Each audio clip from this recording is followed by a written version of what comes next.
buenas tardes, estimados televidentes y radioyentes. Día 100 desde que se reportaron los primeros casos positivos a la COVID-19 en nuestro país. 100 días de intenso enfrentamiento a esta enfermedad y cuyo resultado más visible es precisamente el comienzo hoy de la primera fase de la etapa de recuperación de la COVID-19 en casi todo el país, excepto La Habana y Matanzas. Una noticia que es la del momento, por supuesto, para la mayoría de los habitantes de nuestra nación y que ya pues va teniendo resultados concretos en su implementación en esta primera jornada, de lo cual tendremos algunos detalles en esta mesa redonda. Hoy estaremos informando a nuestro pueblo de primera mano sobre cómo se han preparado el Ministerio de Comercio Exterior e Inversión Extranjera, el Banco Central de Cuba y el Ministerio de Comunicaciones para enfrentar las tres fases de esta primera etapa de la recuperación post-COVID-19. Por ello me acompañan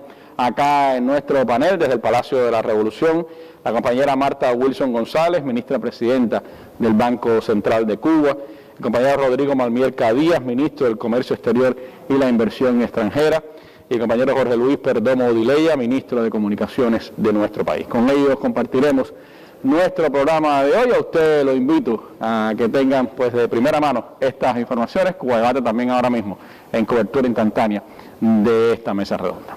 Acompáñanos. Abuela, tus tijeras son plurales y cortan otros males, pero este viento no. Guárdate tu oración, amigo viejo, invoca a Peralejo, que nos viene mejor. Nadie se va a morir menos ahora que esta mujer sagrada inclina el ceño. Nadie se va a morir, la vida toda es un breve segundo de sus sueños. Nadie se va a morir, la vida toda es nuestro talismán, es nuestro manto. Nadie se va a morir, menos ahora.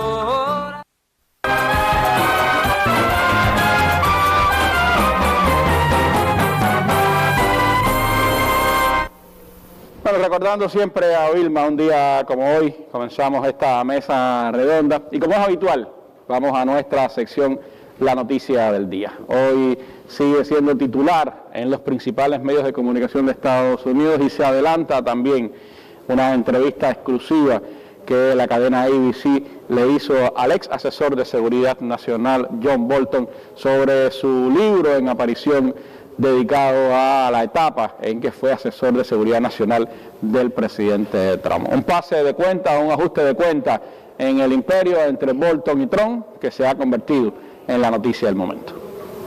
Les contamos las explosivas revelaciones del ex asesor de seguridad del presidente Trump, John Bolton, acusándole de ser un líder errático, desinformado y muchas otras cosas. Por ejemplo, asegura que hay muchos motivos para destituir al presidente porque la obstrucción a la justicia era su forma de vida. Bolton cuenta todo esto en un libro que ya se encuentra en el número 1 en los más vendidos en Amazon, una semana antes de su lanzamiento. El gobierno ha querido bloquear su publicación acudiendo a los tribunales. El gobierno de Donald Trump interpuso este miércoles una orden de emergencia para que la justicia bloquee la publicación del libro de su ex asesor de seguridad nacional, John Bolton. Lo que describe básicamente el libro de Bolton es una Casa Blanca cuyo estilo de gobierno del presidente Trump es caótico, en donde dice también que trata peor a sus amigos y aliados que a sus enemigos, y que también todo lo que tiene que ver con su política exterior se basa en lo que tiene que ver con su interés de reelección. Bolton indica que el presidente norteamericano dijo en un momento que invadir Venezuela sería algo genial y que el país suramericano realmente, según su versión, era parte de Estados Unidos. Ante ello, Nicolás Maduro ya ha respondido. Dice que así se confirman los planes injerencistas de Washington contra Caracas. En la filtración también aparecen las reticencias de Trump con respecto a la OTAN, unas críticas que el mandatario nunca ha ocultado. Aunque, según escribe Bolton en su libro, el presidente le llegó a confesar que abandonaría la alianza si otras naciones no aumentaban sus gastos en defensa. Bueno, en declaraciones que ha hecho a la cadena ABC en una entrevista que será transmitida el próximo 21 de junio, Trump declaró que, Bolton, mejor dicho, declaró que Trump no está apto para el cargo, no tiene competencia para llevar el trabajo, algo que se sabe, pero que ahora está confirmado por su ex asesor de seguridad nacional en una confrontación entre los estamentos de poder. Según las declaraciones de Bolton a la cadena ABC, pues caracterizó a Trump como increíblemente desinformado, ignorante de los hechos básicos y fácilmente manipulado, dijo, por adversarios extranjeros.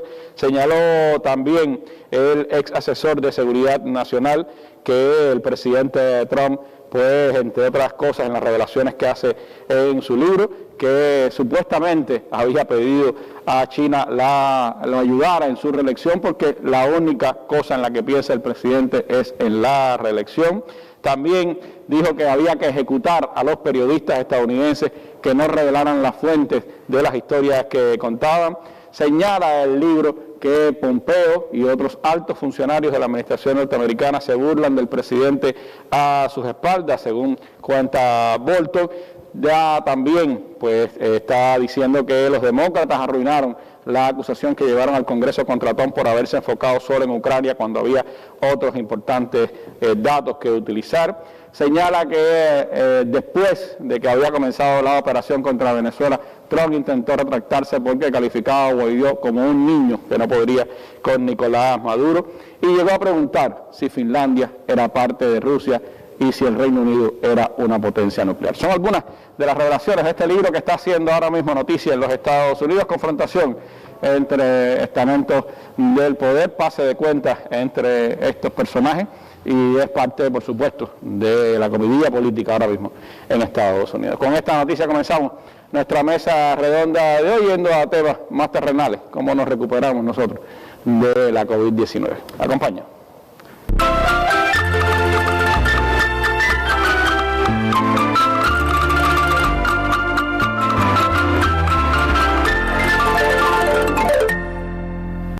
Bueno, como señalamos en el inicio de nuestra mesa redonda, hoy día 100 de los primeros casos de COVID-19 que se presentaron en el país, día 100 también de que se declaró la pandemia de la enfermedad, es decir, su aparición a nivel mundial, pues nuestro país ha comenzado la primera etapa de la recuperación después de la COVID-19. La primera fase está ya en ejecución en todo el país, excepto La Habana y Matanzas, y en ese escenario, pues como se ha ido presentando en estas mesas redondas, cada ministerio, cada organismo de nuestro país ha ido preparando sus acciones.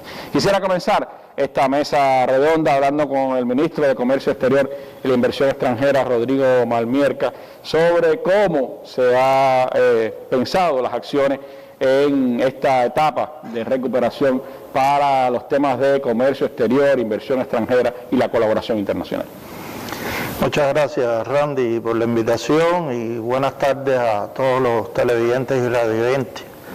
Creo que lo primero que deberíamos comentar es que la pandemia del COVID a escala internacional ha creado una especie de crisis económica que no está claro cuánto tiempo va a durar. Todos los estudios que se han hecho muestran que hay una contracción de la economía en el mundo desarrollado, pero también en los países subdesarrollados. Si tomas, por ejemplo, la región de América Latina, todos los pronósticos que se están haciendo, por ejemplo, por la CEPAL, son muy preocupantes en el sentido no solo de la contracción económica, sino de que desde el punto de vista social va a haber muchas afectaciones, desempleo, pobreza, hambre. En Cuba, donde tenemos un sistema social que protege a la población como primera prioridad, vamos a poder quizás enfrentar esto de mejor manera que en otros países hermanos de la región. Pero para eso nosotros necesitamos comenzar la recuperación económica desde esta primera etapa.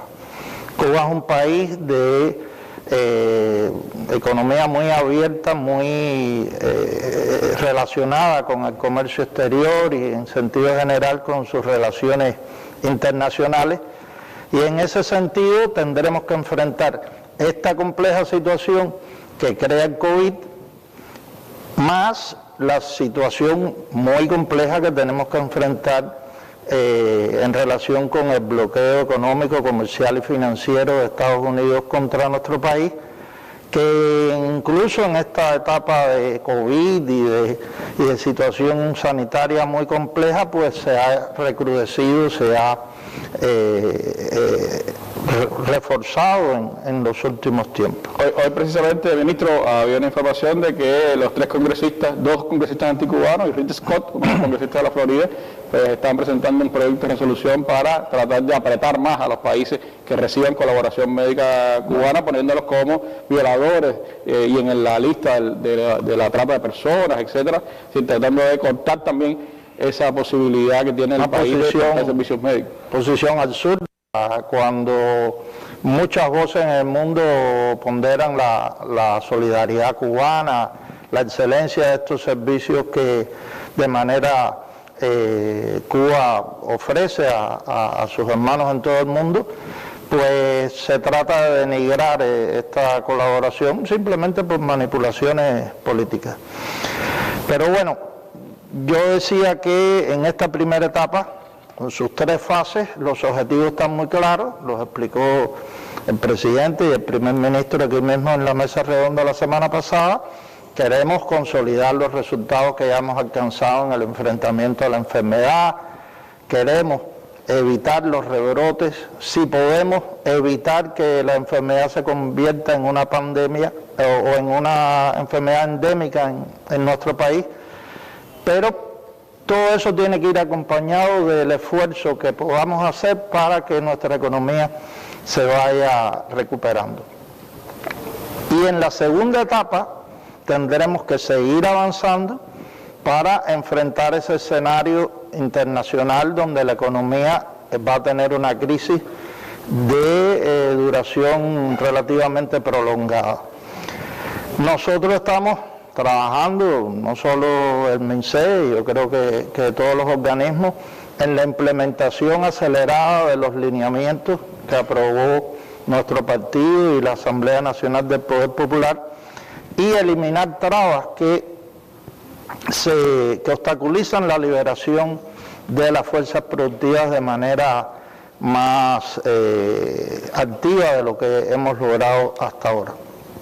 En esa estrategia de recuperación económica hay 3 factores que nosotros pensamos son muy importantes: la promoción de las exportaciones, la sustitución de importaciones eficientes o efectivas y la atracción de inversión extranjera. Esos 3 factores pueden ayudarnos a enfrentar la crisis económica del COVID y la crisis económica que se va a prolongar en los próximos tiempos a nivel internacional. Hay una serie de medidas que ya nosotros hemos ido tomando y que se van a mantener en las 3 fases, voy a explicar algunas de ellas, y hay otras medidas que estamos estudiando en el consenso del gobierno para poderlas aplicar de manera gradual próximamente. Lo primero es que tenemos un procedimiento especial para atender al personal extranjero que se desempeña en distintas actividades en Cuba, sea como empresario, sea como colaboradores internacionales, personas que están vinculadas a inversiones de capital extranjero en el país, y nosotros vamos a mantener ese tratamiento especial para enfrentar la propagación del COVID-19. Y esto incluye además a los familiares de estas personas. Esas medidas sanitarias se van a mantener y nosotros vamos a tratar de hacer más, facilitar que todo esto se desarrolle de la manera más normal para este personal extranjero que está en el país. Hay un grupo de empresas extranjeras que tienen representaciones o que tienen sucursales en nuestro país, y nosotros vamos a mantener una medida que ya está vigente hasta el mes de julio de extender de manera flexible prorrogar esos permisos para que esas empresas trabajen en Cuba. Como se ha dificultado por las propias medidas sanitarias acudir a la Cámara de Comercio, hacer este tipo de trámites, nosotros ya lo prorrogamos hasta julio y lo vamos a seguir prorrogando el tiempo que sea necesario para evitarle dificultades a estas empresas extranjeras. Vamos a flexibilizar el otorgamiento de facultades de exportación e importación a las empresas estatales cubanas, que a lo mejor no tenían aprobadas nomenclaturas para importar determinados productos. Nosotros pensamos que en esta etapa es muy importante que las empresas tengan la mayor libertad posible para funcionar de manera eficiente. Hay una modalidad de comercio que le hemos llamado concentración de compras, pero que no se puede convertir en una traba para el funcionamiento de las empresas. La concentración de compra permite, como dice la propia palabra, concentrar las compras de un producto de alta demanda, ¿no? Y con eso bajamos los precios. Pero lo que no puede ser es que el producto no esté en el mercado por determinada situación y una empresa no tenga la facultad para poder obtenerlo. Vamos a seguir creando incentivos económicos para la exportación. Mientras persista la dualidad monetaria y cambiaria, es evidente que las empresas no tienen un atractivo económico para la exportación. Exportan $1, reciben $1, a lo mejor le conviene más venderlo en el mercado nacional, pero la doble moneda y el doble cambio no lo vamos a eliminar de un día para otro. Venimos trabajando en eso durante mucho tiempo y algún día ocurrirá, pero en lo que eso ocurre y haya incentivos más naturales desde el punto de vista económico para que la empresa exporte, nosotros tenemos que crear las condiciones para que la empresa se sienta incentivada a exportar. Y eso lo podemos lograr con otro tipo de medidas que pueden ser fiscales, otro tipo de facilidades que se le ofrezcan a los exportadores tanto de bienes como de servicios. Esto es un tema que venimos trabajando con el Ministerio de Finanzas y Precios y pensamos que en breve algunas medidas de este tipo se puedan comenzar a poner en funcionamiento. A nivel de los territorios existe un gran potencial para la exportación. Nosotros tenemos que seguir fortaleciendo los mecanismos locales para promover la exportación. Hemos hecho un mapa de exportadores en cada provincia y en cada municipio, donde hemos clasificado los productos y los servicios en 3 categorías: los que ya están consolidados, que ya exportamos, los que pudiéramos exportar en breve y también los que podemos fomentar que se exporten. El proceso de exportación tiene sus complejidades. Tenemos que tener calidad en el producto o el servicio que se va a exportar, tenemos que presentarlo bien, hay que envasarlo, embalarlo. Tenemos que además conocer los mercados a donde podemos acceder. Y en ese sentido vamos a seguir trabajando de manera muy activa con los territorios. Vamos a crear facilidades para la exportación de las formas no estatales. Eso es importante, una nueva... Esto es algo nuevo, todavía no está listo, pero la idea es que tanto las cooperativas como los trabajadores por cuenta propia puedan exportar a través de empresas estatales especializadas. Hay un problema que es la personalidad jurídica de los trabajadores por cuenta propia. Sabemos que tanto en la conceptualización como en los lineamientos, como en la propia Constitución, está bien establecido nuestro deseo de avanzar hacia que esa gestión no estatal se pueda organizar en sentido empresarial. Pero en tanto eso no esté listo, nosotros no vamos a esperar. Eso estará listo cuando sea el momento apropiado. Pero mientras tanto nosotros pensamos que podemos establecer las facilidades para que tanto las cooperativas que sí tienen personalidad jurídica como los cuentapropistas que no la tienen puedan exportar a través de empresas estatales. Eso tiene su parte, vamos a decir, compleja desde el punto de vista incluso, por ejemplo, de las cuentas bancarias, de una serie de factores que estamos organizando. Pero nosotros, no es solo el comercio exterior, sino también otros elementos. Claro, pero nosotros pensamos que esto es importante. El otro día, el viceprimer ministro Alejandro Gil explicaba cómo nosotros tenemos que incorporar a todos los factores económicos en este proceso de recuperación económica. No puede ser solo la parte estatal y nosotros tenemos que lograr que las cooperativas y los trabajadores por cuenta propia también sean partícipes de este proceso de recuperación. La inversión extranjera, yo decía antes que es un elemento esencial para promover la propia exportación o la sustitución eficiente de las importaciones. Hay números que ya se han pronosticado, por ejemplo, con relación a los flujos de capital en América Latina. Se supone que va a haber un descenso del 35%. Sin embargo, nosotros pensamos que Cuba tiene una situación peculiar. Si miras los últimos 5 años, después que aprobamos la nueva ley de inversión extranjera y las nuevas políticas hacia el capital extranjero, a pesar del efecto negativo del recrudecimiento del bloqueo, a pesar del título 3 de la ley Helms-Burton, nosotros hemos logrado resultados superiores a los que teníamos en los años anteriores. Hubo años como el 18 y 19 donde antes del COVID bajaron los flujos de capital hacia América Latina, sin embargo hacia Cuba crecieron.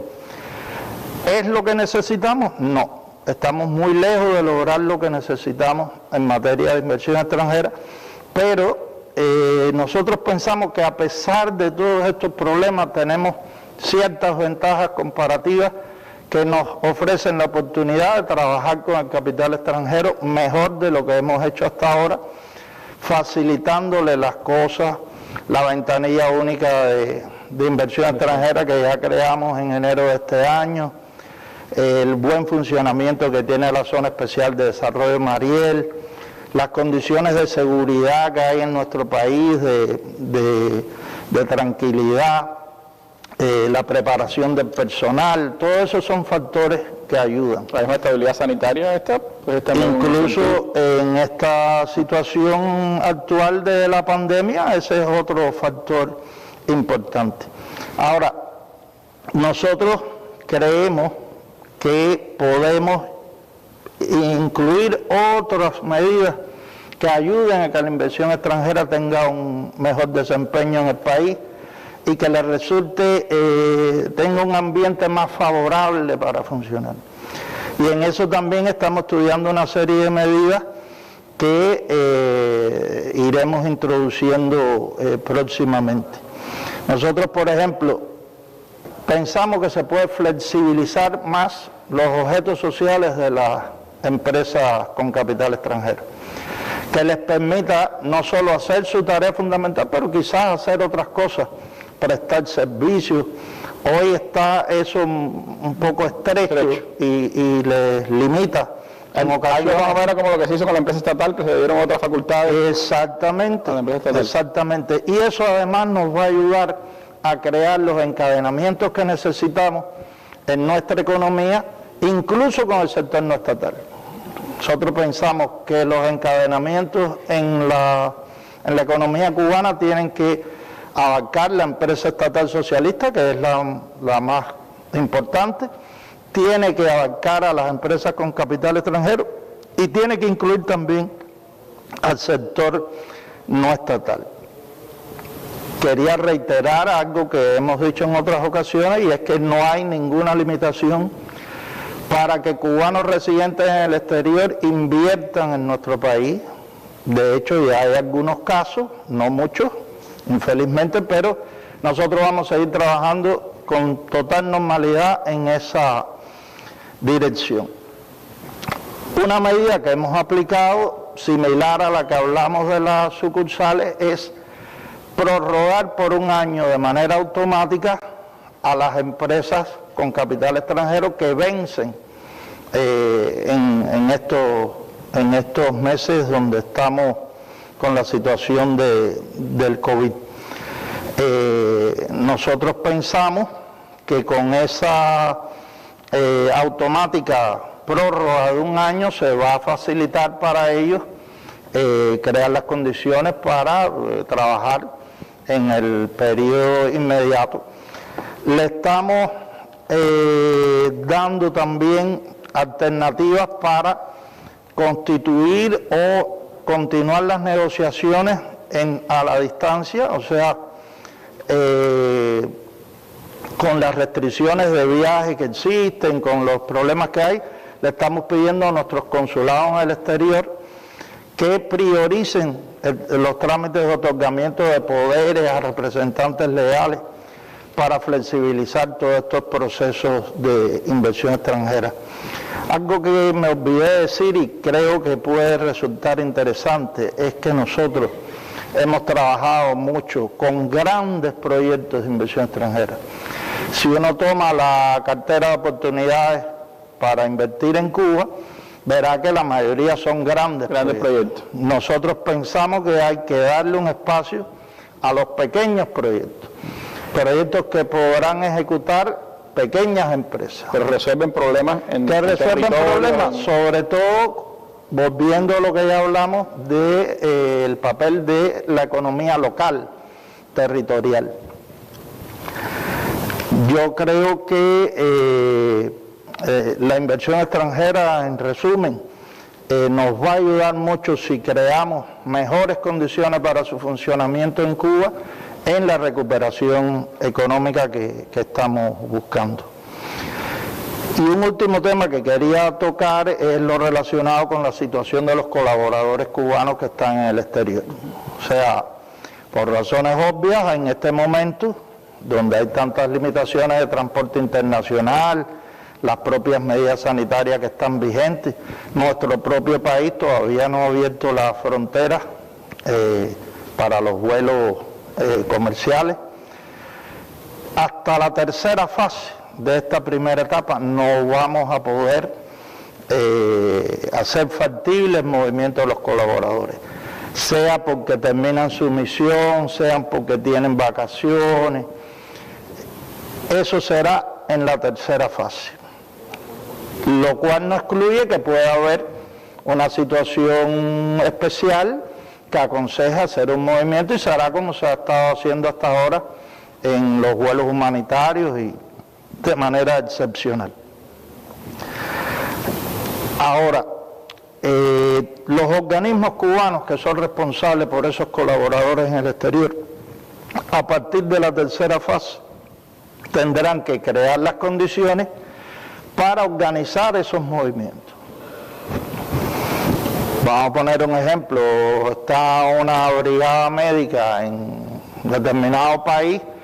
Bueno, cuando vienen los colaboradores, cuando le toca la vacación, o se lo anticipamos o se lo retrasamos un poco. En fin, esos detalles lo verán los propios organismos patrocinadores de estas cooperaciones con sus colaboradores, y organizaremos todo esto a partir, repito, de la tercera fase. Y por último, ya hablé muy brevemente de los esfuerzos que está haciendo el gobierno de Estados Unidos por denigrar nuestra colaboración internacional, que en mi opinión es un ejemplo de lo que se debe hacer en situaciones de emergencia sanitaria como la que estamos viviendo. Nada va a poder manchar la limpia hoja de la colaboración de nuestros médicos, que han sido incluso propuestos por diversas instituciones como candidatos al Premio Nobel de la Paz. Decenas de intelectuales de Estados Unidos y del mundo ayer empezaron a firmar una declaración en apoyo a esa. Es totalmente contradictoria la actitud del gobierno de Estados Unidos con la realidad. Y quería decir que también gobiernos, empresas, diversas instituciones, organismos internacionales han estado cooperando con Cuba en toda esta etapa. Hay un grupo de donaciones que se han recibido ya en el país, otras que se han anunciado, sobre todo de equipos, medicamentos, material de protección, sobre todo que se utiliza para combatir al COVID, y creo que es un buen momento también para agradecer a todos nuestros amigos del mundo que nos han tendido la mano. Muchas gracias, ministro. Sin duda estos son elementos que van insertados no solo en esta primera etapa de la recuperación, sino en la segunda etapa, donde tendremos que enfrentar la prolongada crisis económica que se prevé, y donde la inversión extranjera, el comercio exterior en general, juegan un papel decisivo también para la economía cubana. Por lo tanto, en otro momento, estoy seguro, estaremos ampliando algunas de estas decisiones que están en camino y que se están valorando por nuestro gobierno. Hoy ha comenzado, muchísimas gracias por su información, hoy ha comenzado, como decíamos ya, la primera fase de esta etapa de recuperación, de la primera etapa de la recuperación post-COVID-19, y cada uno de los territorios que están implicados ya han ido haciendo prácticas las decisiones que ha tomado nuestro gobierno. Les propongo ver cómo en Guantánamo, especialmente en su municipio capital, ha comenzado esta primera fase de la recuperación. En correspondencia con las indicaciones de la máxima dirección del país, el vicepresidente del Consejo de Defensa Provincial en Guantánamo, Emilio Matos Mosqueda, emitió indicaciones generales para la primera fase de la recuperación post-COVID-19. En esta etapa se impone un mayor control e implementar indicaciones que permitan evaluar el comportamiento de la enfermedad. Por su parte, Donna Baños Guerra, coordinadora de programa del gobierno, guía las intervenciones y organismos vitales en el tránsito a la nueva normalidad. Cada uno en lo que nos toca y cada uno haciendo cumplir la estrategia de comunicación para que fluyan todas las actividades tal y como se concibieron. Salud Pública es el centro de atención. Hemos estado también revisando porque hay muchas medidas que tenemos que conveniarlas en la implementación con otros organismos, otros sectores. La Dirección Provincial de Transporte asegura el reinicio de todas las rutas urbanas, suburbanas, de montaña, además de otros servicios. Como novedad también se realiza la prueba de venta de pasajes online. Obligadas a cumplir las medidas sanitarias y de aislamiento que se mantienen, las instalaciones de comercio y el turismo abren sus puertas gradualmente. Es responsabilidad de las administraciones cumplir las normativas preceptuadas para la etapa por la Dirección Provincial de Trabajo y Seguridad Social. Los educadores asumen el acondicionamiento de los planteles mientras se restablecen progresivamente otros sectores, entre los que sobresale la actividad económica no estatal en sus diferentes variantes. Desde Guantánamo, Isaac García Cárdenas, Sistema Informativo de la Televisión Cubana.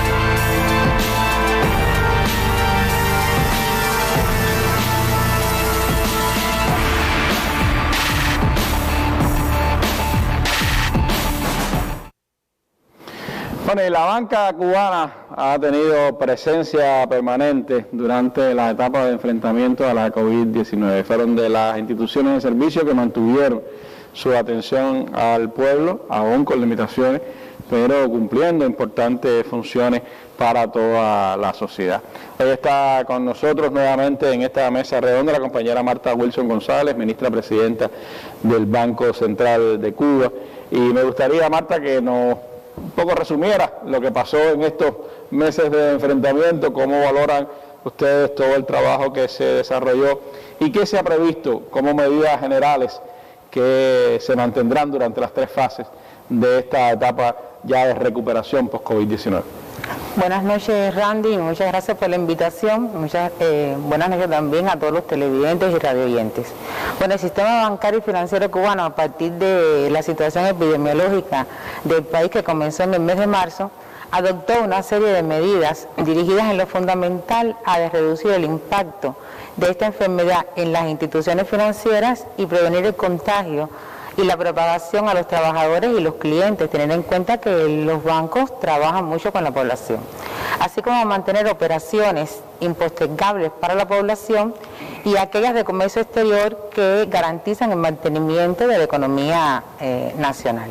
En esta nueva etapa en que nos encontramos, donde hay que avanzar paulatinamente hacia la recuperación post-COVID, se impone entonces revitalizar la economía y se requiere tomar un grupo de medidas encaminadas a mantener en una primera etapa algunas de las medidas que ya se habían establecido en los últimos meses y en las 2 etapas posteriores reincorporar operaciones hasta lograr la normalidad del funcionamiento del sistema bancario para la población y para las entidades.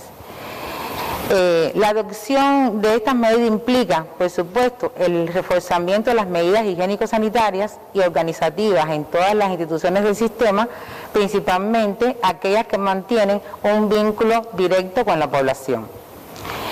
Durante esta primera etapa, nosotros hemos desarrollado un grupo de medidas que consideramos que deben mantenerse durante las próximas etapas y deben mantenerse en el funcionamiento permanente y cotidiano de la actividad del sistema bancario. Por ejemplo, podemos decir que implementar la actividad de la modalidad de trabajo a distancia y teletrabajo ha sido una actividad que para el banco ha sido muy importante, fundamentalmente en el Banco Central.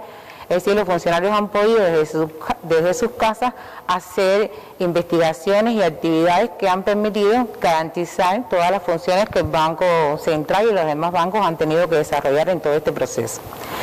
Voy a comenzar por explicar un grupo de medidas que se mantienen vigentes durante las 3 fases de la primera etapa. Es decir, el sistema bancario debe continuar limitando la cantidad de usuarios en el interior de las sucursales bancarias para garantizar el distanciamiento social que permita la protección de los clientes y trabajadores. Esta es una de las medidas que nosotros consideramos que deben mantenerse durante todas las etapas, la primera, la segunda etapa, y durante el tiempo que permanezca la enfermedad en el mundo. Las entidades con servicios de banca remota mantendrán la prestación de las operaciones y la recepción de información de forma virtual. Esto permite que estos servicios han fomentado las facilidades que brinda tanto a personas naturales como a las jurídicas. Por ejemplo, en el caso de las jurídicas podemos decir que beneficia la nómina domiciliada, las transferencias de fondos, los depósitos de cheques, los ingresos al presupuesto, entre otras, que facilita que las empresas no tengan que ir a las sucursales bancarias para hacer estas actividades. También las personas naturales tienen otra gran cantidad de posibilidades, como es el pago de servicios, las transferencias de saldo, consultar los productos que ofrecen los bancos, los límites y créditos de sus cuentas bancarias. Las sucursales bancarias mantendrán también las operaciones con dinero en efectivo con la población y las entidades en moneda nacional, moneda nacional, CUP, CUC y monedas libremente convertibles. Las áreas de crédito otorgarán financiamiento según las necesidades de los actores económicos, teniendo en cuenta que los bancos deben potenciar que funcione la economía y brindar los financiamientos que se requieran para continuar sus actividades los diferentes actores económicos.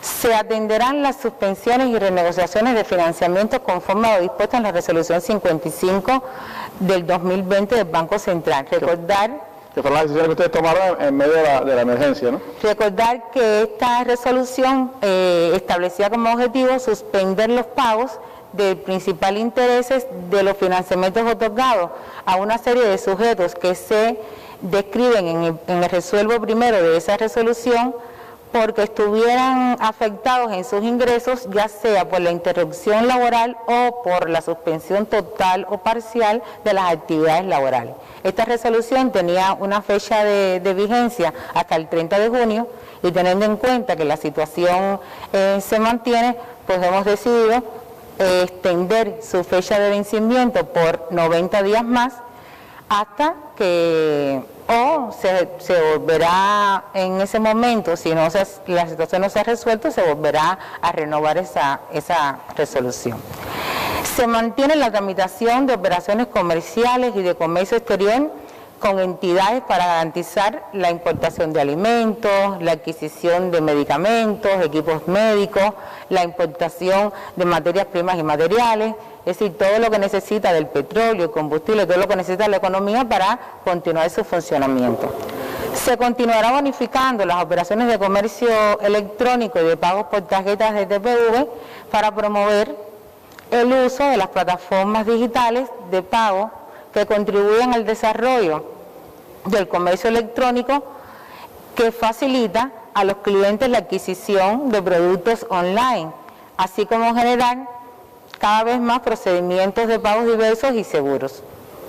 Se continuará también personalizando y emitiendo tarjetas a colaboradores en el exterior, a titulares de cuentas en dólares estadounidenses, subsidios para compra de materiales de la construcción y reimpresiones por roturas o extravío de las tarjetas magnéticas. También recordar que en este proceso anterior, en los meses que han transcurrido desde que se dictaminó la situación epidemiológica, se han creado facilidades en los bancos para la atención a los jubilados. Recordar que los jubilados pueden designar a familiares y personas de toda su confianza para que puedan cobrarle la pensión. Que los jubilados que cobran por chequera deben autorizar a la persona y la persona debe ir con su carnet de identidad y con el carnet de identidad del jubilado y además con la chequera en el cupón del mes que corresponda. El jubilado debe firmar para que el cajero que le paga pueda con todos los elementos establecidos pagarle al jubilado. Y también los que cobran por tarjeta magnética también pueden designar una persona, un familiar, una persona de confianza que vaya al banco también con el carnet de identidad de ambos y poder ejecutar el pago. Ahí también nosotros debemos potenciar la figura del gestor pagador, que ha sido muy importante en este periodo porque ha facilitado ir a los domicilios de las personas para facilitarle a las personas que han pedido ese servicio y que realmente no se pueden mover hasta las sucursales y no tienen quien los pueda ayudar en ese sentido, cobrar. Y también ahí hemos trabajado de conjunto con Correos de Cuba para potenciar también ese pago, tanto en las oficinas de correo como en los domicilios de las personas. También hay que recordar que en los bancos, en los días de pago de los jubilados, se prioriza en las 3 primeras horas de los días de cobro, se prioriza la atención solamente a los jubilados, para que ellos no tengan que hacer largas colas y puedan... ¿Eso se mantiene? Eso se mantiene. Y eso es muy importante porque eso ayuda y facilita que las personas no tengan que ir las personas con esa edad avanzada tengan que ir a las sucursales y puedan estar en contacto con el resto de la población. También continuará el servicio de emisión y personalización de tarjetas a los beneficiarios de la Seguridad Social de acuerdo a los cronogramas conciliados con el INAS en cada provincia. También la emisión de tarjetas matriciales a los tenedores de tarjeta magnética. Tener presente que esto permite acceder a los canales de pago por banca móvil, por banca telefónica y banca remota, que son prestaciones que se realizan desde el mismo teléfono móvil en cualquier lugar y a cualquier hora y permiten que las personas no tengan que ir a la sucursal a hacer ese tipo de operaciones que pueden hacer por esa vía. Comercio electrónico y otras funciones. Y por último, en estas medidas que se mantienen durante las 3 etapas, se extiende la caducidad de las tarjetas magnéticas que venzan en el periodo en que estén vigentes las medidas. Los establecimientos comerciales y los servicios podrán entonces, deberán aceptar aunque estén fuera de fecha, es decir, la fecha está vencida, deben aceptar que las personas puedan utilizar estas tarjetas para adquirir sus productos. Eso está conciliado con las entidades. Eso está conciliado con todo. Es decir, eso es una de las opciones también, una de las facilidades que se le ha dado a las personas que usan tarjeta magnética y que se les venció el plazo en este periodo. Sí, porque si no, Randy, esas personas tendrían que ir entonces a las sucursales, hacer colas para que y no tiene sentido en una situación que tenemos ahora de epidemia. Lo que se está pidiendo es la mayor cantidad de aislamiento social. Lo importante es que los establecimientos comerciales de servicio tengan en cuenta esa facilidad y que se mantengan en esta etapa mientras dure la recuperación. Bueno, le propongo hacer un breve alto, Marta, y regresamos enseguida con usted para seguir hablando de las otras fases. Tenemos que desarrollar las producciones de la inteligencia. Y ese es nuestro lugar en el mundo, ¿no?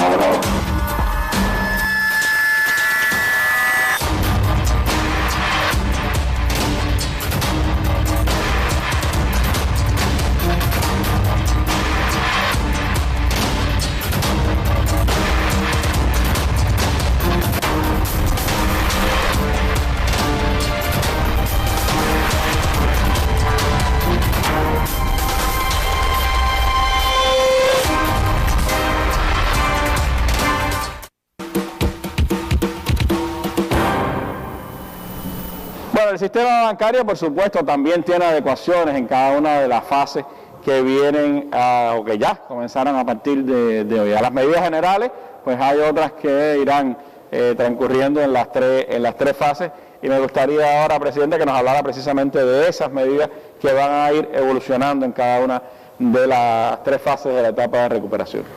Bueno, Randy, a pesar de las restricciones que durante todo este periodo hemos tenido, el sistema bancario se ha mantenido prestando gran cantidad de servicios, tanto para la población como para las empresas, priorizándose financiamientos a sectores de la economía como son las formas productivas y cooperativas, las empresas estatales, los agricultores. También se han ejecutado cobros y pagos por cuentas de terceros a la ONAT, ETEXA y la empresa eléctrica, y la mayor parte de estas operaciones se han hecho a través de la banca electrónica.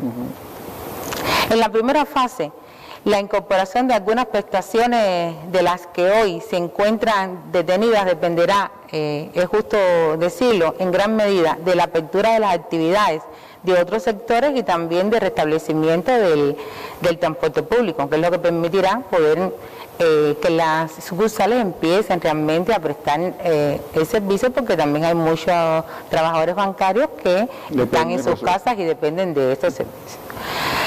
Para esta primera fase hemos decidido que el horario de servicio en las oficinas bancarias será de lunes a viernes hasta las 3:30 para la atención a la población. Hay que tener en cuenta que en algunas provincias puede haber modificación de ese horario teniendo en cuenta lo que se acuerde dentro de por los consejos de defensas territoriales, depende de las situaciones que cada una tenga. Continuará la detenida la personalización masiva de tarjetas magnéticas por concepto de nóminas y estímulos, teniendo en cuenta que esto implica que las personas vayan a los bancos y más aglomeración. Por tanto, todavía en una primera etapa es necesario mantener las medidas de aislamiento lo más que se pueda.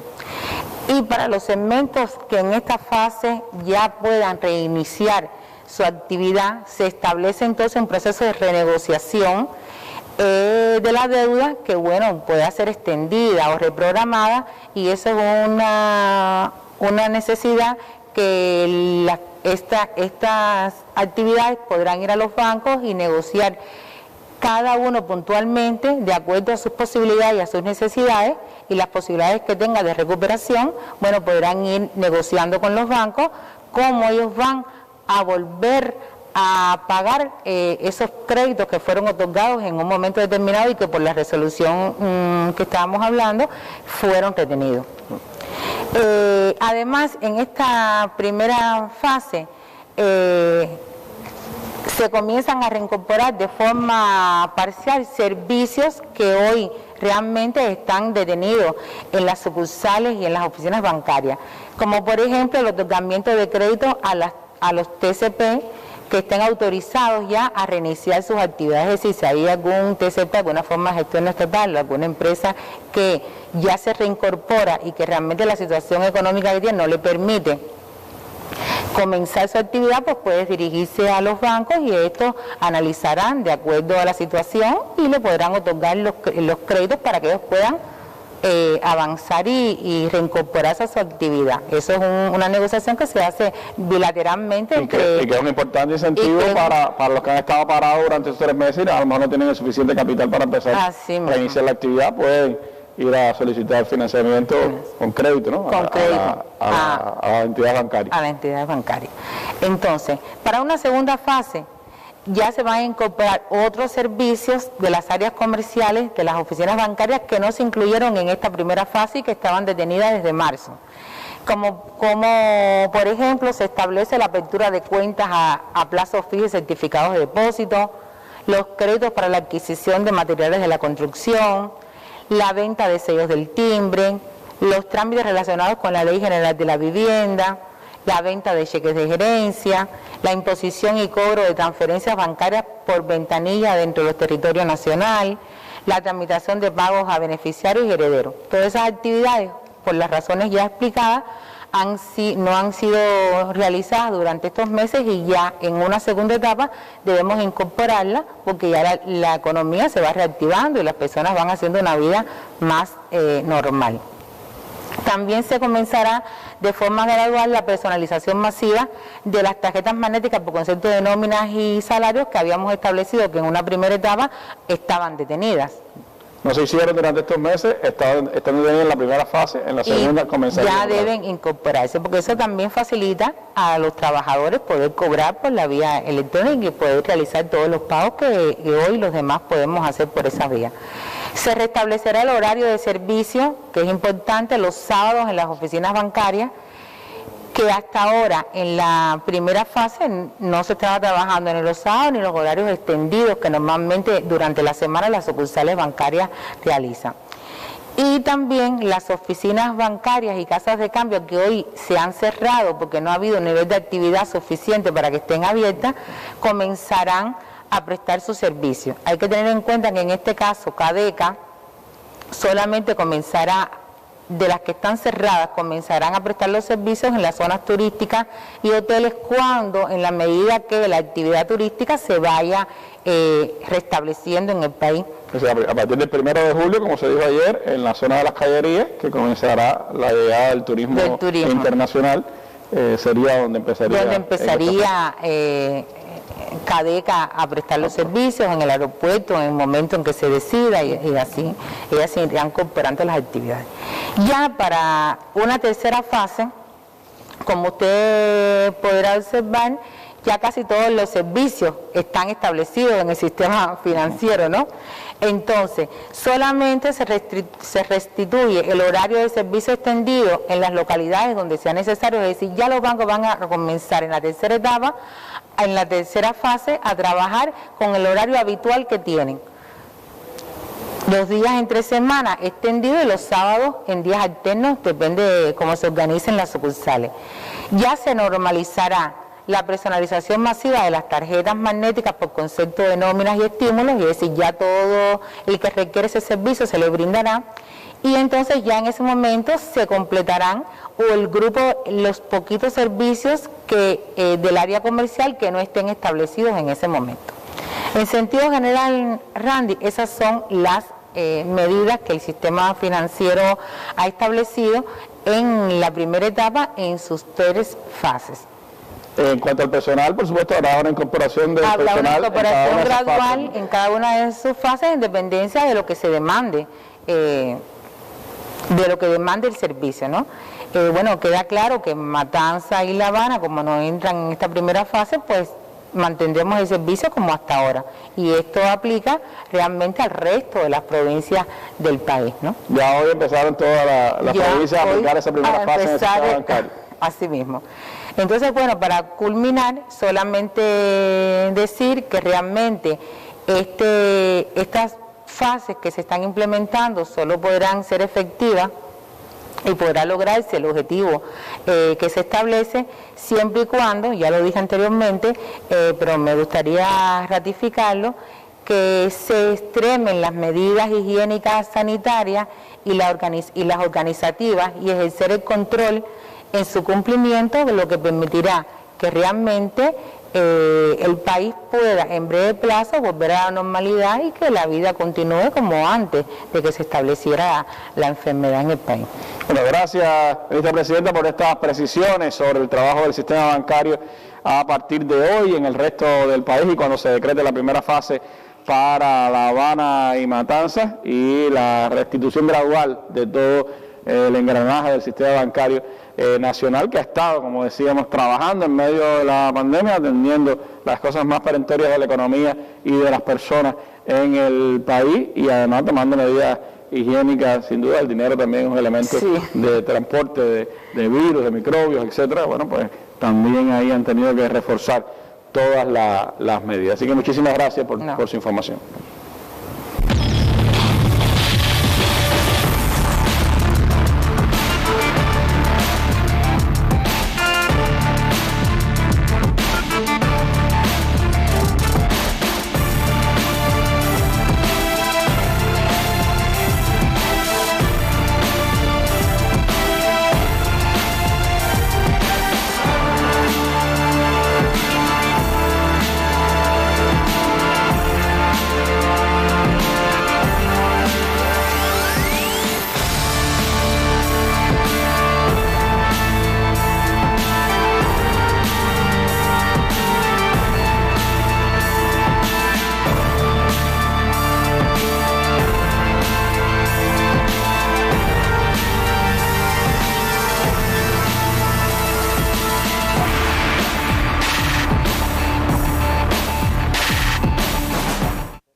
Bueno, hacemos un alto en esta información de las medidas del país para enfrentar la etapa post-COVID-19 porque el mundo sigue todavía en pleno apogeo de la pandemia. Las informaciones en este minuto están señalando que se contabilizan ya más de 8.425.300 pacientes positivos a la COVID-19 acumulados en el mundo desde que se decretó o de que surgieron los primeros casos en China, y ya se contabilizan 452.025 muertes lamentablemente en todo el mundo. Estados Unidos, que hoy está reportando rebrotes en varios estados del país, aunque el presidente Trump dice que todo está en calma, pues está señalando que tiene en este minuto, según los conteos internacionales, 2.197.963 enfermos y 118.384 muertos. Brasil sigue siendo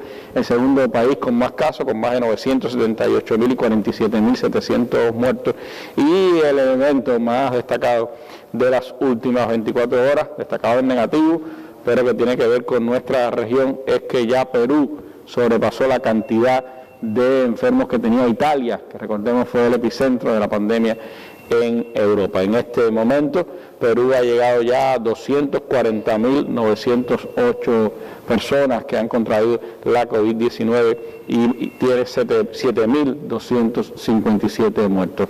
Hay zonas de Perú con situaciones bien difíciles y hospitales bastante colapsados en ese país. Veamos un resumen de lo que las televisoras internacionales han estado transmitiendo en esta jornada sobre la situación de la COVID-19 en el mundo.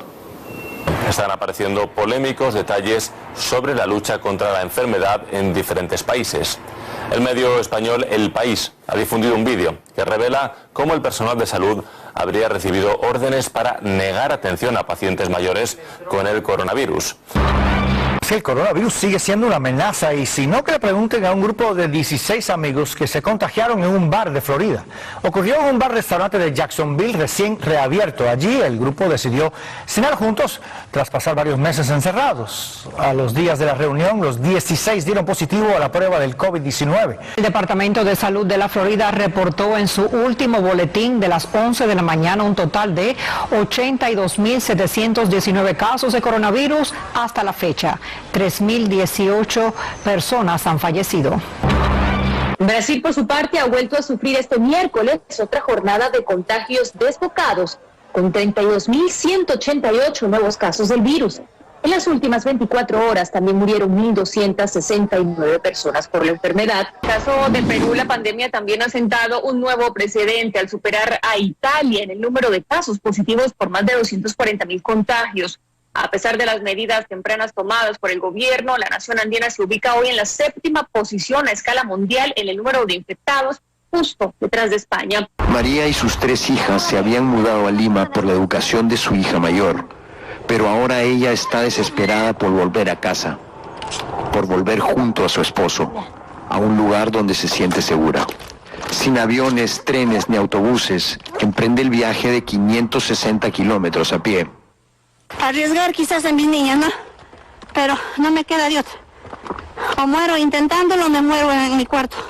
Después de 3 días de caminata, a María le cuesta seguir. Está a 4.500 metros de altura en los Andes. Hay menos oxígeno y todavía le resta una larga travesía. Después de todo el dolor y el sufrimiento, el tormento final. La familia no puede abrazarse. Algo importante para evitar la transmisión del virus. Yo no quiero regresar a Lima nunca más, Gabriel. Pensé que ya me iba a morir con mis niños y ya no iba a volver a verlos. No todos los que se van de Lima regresan a la seguridad de su hogar. Para algunos, los peligros en el camino serán mayores que la pobreza y la enfermedad de la que huyen. Pero María y su familia son algunas de las personas afortunadas que sí pudieron reunirse con los suyos. Vamos con la situación en Alemania, donde tratan de contener el brote de coronavirus detectado en un matadero en el noroeste del país. Ha dado positivo el 60% de los trabajadores a los que se les ha hecho el test. Más de 650, tanto ellos como su entorno, entran hoy en cuarentena. Hoy se han notificado 21 contagiados, 10 menos que ayer, y en total son ya 158 positivos los relacionados con este brote del mercado mayorista. Hoy el titular ha sido el brote en Pekín está controlado, y vamos a explicar qué significa esto, porque este científico, el jefe del control para la prevención, ha contado que lo que significa es que no es que a partir de mañana vamos a ver drásticamente un descenso en contagios, sino que la curva se irá suavizando poco a poco. En la cumbre extraordinaria China-África, el presidente Xi Jinping asumió la delantera internacional al anunciar la condonación de préstamos gubernamentales a ciertos estados africanos que vencen en 2020, llamando a las naciones del primer mundo a seguir por ese camino y aliviar la carga a los países pobres que enfrentan ahora el reto extra del nuevo coronavirus. Bueno, es parte del resumen internacional de lo que está aconteciendo ahora mismo. La región nuestra de las Américas sigue en una situación bien complicada, es el epicentro de la pandemia en este minuto. Mientras tanto, en nuestro país, las autoridades del Ministerio de Salud Pública informaban que este miércoles se estudiaron 2.582 muestras, una cifra alta en todo el país. Se reportaron 15 nuevos casos positivos a la COVID-19. Se lamentó un fallecido en nuestro país, hacía ya varios días no se reportaban fallecidos, y se registraron 21 altas médicas, es decir, más altas médicas que ingresos hospitalarios.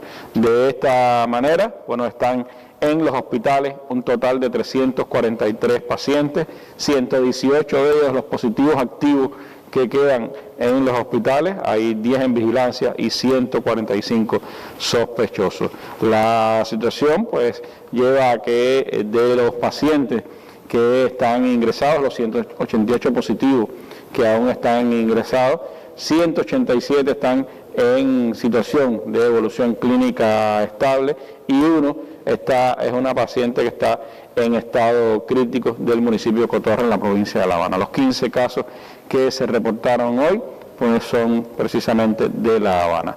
Ya 2.020 pacientes se han recuperado en esta etapa de los 2.295 que se han diagnosticado con la enfermedad, lo que representa el 88,1% de todos los pacientes con COVID-19 en el país. El resto del país, excepto La Habana, no reporta casos y por supuesto también ha comenzado la primera fase de esa recuperación que, como se señalaba ayer en el caso del Ministerio del Turismo, implica también el inicio de la atención del turismo interno en las instalaciones del Ministerio del Turismo en el país. Así lo está haciendo la cadena Isla Azul en la provincia de Santi Espíritu. Desde allí nos llega este reporte.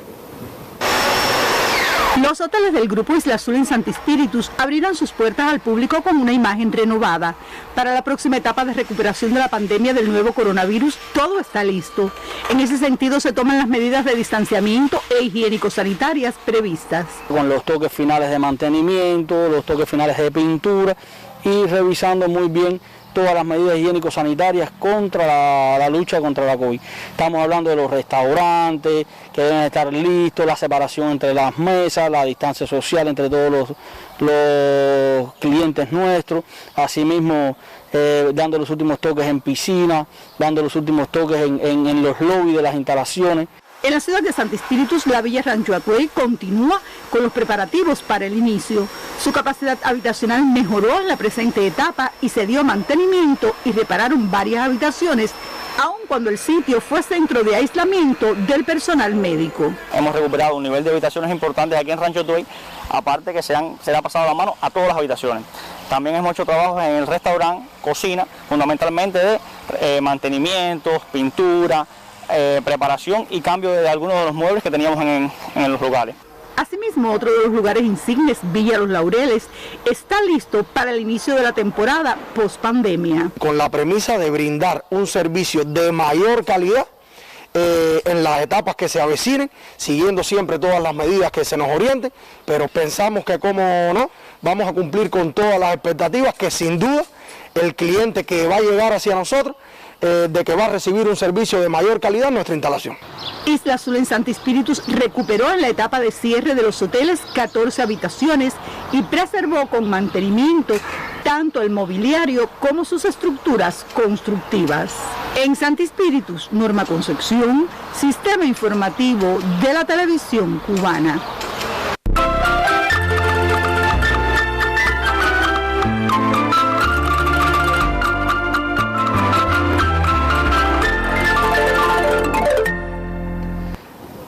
Bueno, el Ministerio de las Comunicaciones ha tenido importantes misiones también durante toda la etapa de enfrentamiento a la COVID-19 y tendrá, por supuesto, importantes misiones en el enfrentamiento, en la etapa de recuperación que viene ahora y en la etapa de enfrentamiento a la crisis económica mundial, que el país también pues tendrá que lidiar con ella en los próximos meses.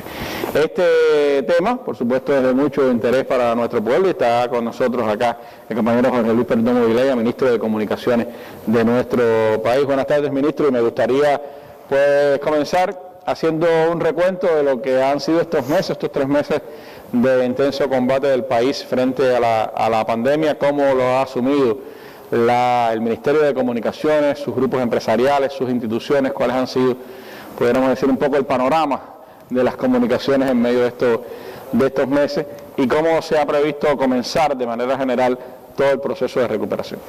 Bueno, buenas noches a los televidentes, a los radiovidentes.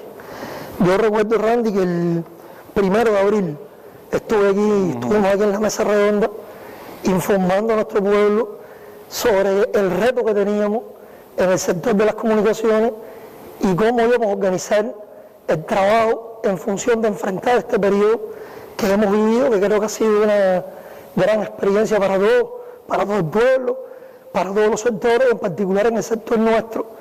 Creo que ha sido de mucho trabajo y de mucha implementación de medidas, de gestión, donde hemos tenido que estar optimizando servicios, utilizando la infraestructura disponible, a partir de que el escenario en que hemos desarrollado este periodo se ha caracterizado por un incremento sustantivo de la demanda de comunicaciones, de telecomunicaciones por parte de la población, teniendo en cuenta que con el cierre de los centros de estudio y una parte importante de los centros de trabajo, así como los parques wifi, por ejemplo, el wifi que nosotros los conocemos, donde la población masivamente se conectaba y se compartían los tráficos, sobre todo el servicio de internet, todo este tráfico de telecomunicaciones ha ido hacia la red de telefonía móvil.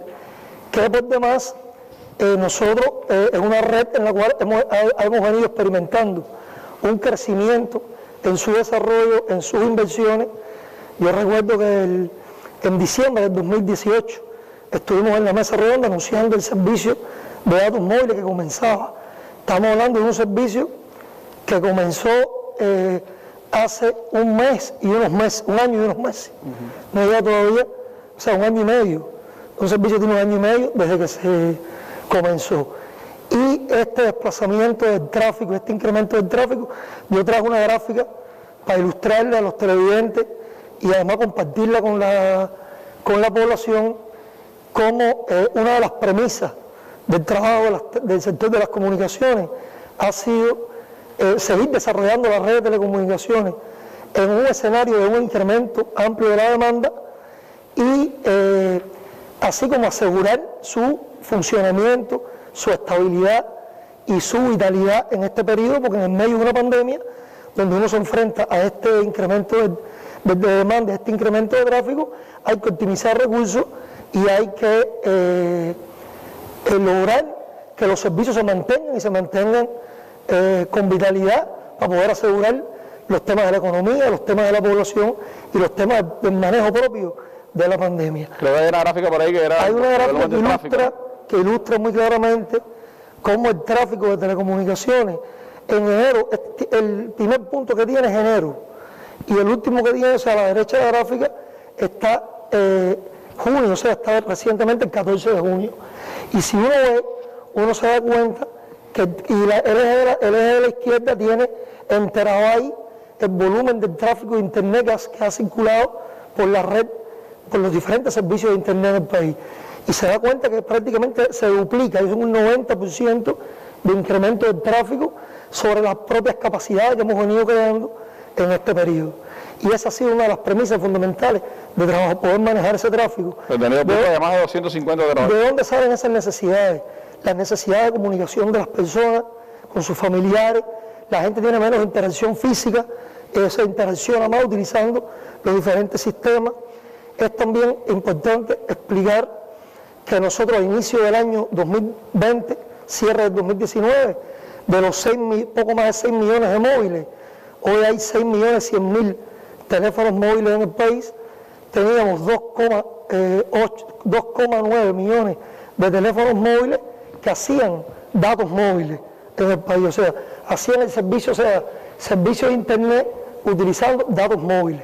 Al cierre de mayo, ese número subió en 900.000, o sea, 3,8 millones de teléfonos móviles utilizan el servicio, están habilitados para el servicio de datos móviles y acceso a internet mediante esta infraestructura. Se nos ayuda con una tablita por ahí que tenía esos datos, creo que puede ilustrar también para nuestros televidentes cómo ha crecido los usuarios de la telefonía móvil, los usuarios con servicio de internet móvil. Tenemos entonces un aumento de la demanda, la comunicación de las personas. Los artistas nuestros, por ejemplo, han producido cantidad de contenido, sus conciertos, sus interacciones con su público y con el pueblo ha sido en internet. La videoconferencia se ha generalizado como un servicio de interacción entre las entidades, entre las personas. El uso de la búsqueda de información, yo creo que nuestro pueblo se ha hecho un experto en buscar los casos, en examinar gráficas. Yo creo que esta gráfica, que no es lo de los casos de COVID, por suerte, porque ha aumentado mucho, la gráfica de COVID es distinta, pero nuestro pueblo ha aprendido en este periodo mucho masivamente a analizar gráficos, a analizar tendencias, y es muy importante entonces que las personas entiendan, que nuestros compatriotas entiendan en qué escenario nos hemos desarrollado en estos 5 meses. Otra de las premisas con las que hemos trabajado y que además forman parte de las medidas que se mantienen, y es importante explicarlo para que se comprenda, las medidas que se mantienen, las que tienen algunas adecuaciones en las diferentes fases, ha estado relacionado con facilitar todo lo que ha sido el aislamiento social, al igual que el banco, al igual que el resto de los ministerios del país, que han pasado por la mesa redonda y que han tomado sus medidas, todo lo que es facilitar, quitar la obligatoriedad del pago de facturas telefónicas, de servicios públicos de telecomunicaciones, todo eso se se ha establecido, así como los vencimientos de las líneas móviles que vencían en este periodo, el vencimiento de las cuentas nautas, del ciclo de vida de las cuentas de navegación, de todos los servicios públicos, la garantía de los equipos de telecomunicaciones comprados en la red nuestra de Texas, también se le alargó el ciclo de vida al periodo de garantía, de manera que la gente no tuviera la preocupación, si se rompía un equipo, tener que ir a una oficina a reclamar su garantía o a repararlo. Y esto ayudó también a facilitar que la gente se quedara en la casa. Otra línea también de trabajo ha sido facilitar todo lo que es con los pagos electrónicos.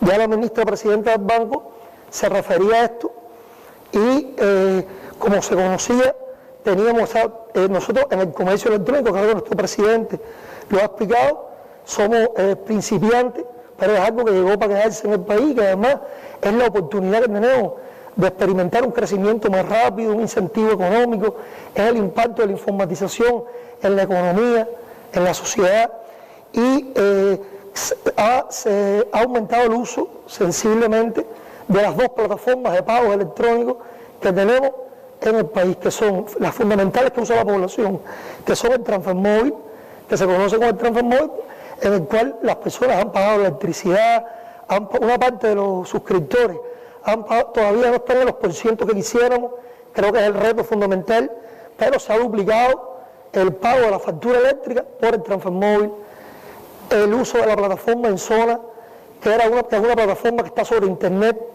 y que era necesario tener un paquete de datos comprado para poder acceder a ella, se puso de manera libre, de manera que toda la población no tiene que acceder, comprar un paquete de datos para poder acceder a la plataforma en zona. Y estas son plataformas en las cuales tenemos que continuar su desarrollo. Esa es una medida que se va a quedar para las tres fases, el acceso en zona de manera libre, de manera de seguir facilitando el acceso a estas plataformas. Se trabajó también en todo lo que tiene que ver con las plataformas de facilitación social para el uso, análisis y control de la pandemia, en el medio de la pandemia. Se puso la aplicación de la autopesquisa, se puso la aplicación de la pesquisa, incluso son aplicaciones, una desarrollada por la Universidad de Ciencias Informáticas, otras por otras empresas, también han habido aplicaciones incluso desarrolladas por el sector no estatal, que también se han utilizado en el manejo de la pandemia. Se puso en el acceso también libre a la plataforma Cubeduca para los contenidos educacionales, de manera libre también, y se estimuló un grupo de proyectos.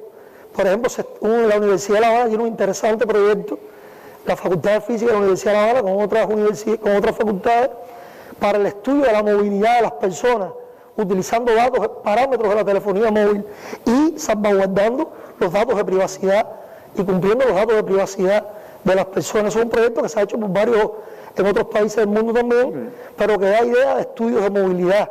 Podría determinar si las personas estaban cumpliendo o no con el aislamiento. ¿Qué provincias se movían menos? ¿Cómo se correlacionaba la movilidad en una determinada zona con la evolución de los casos positivos?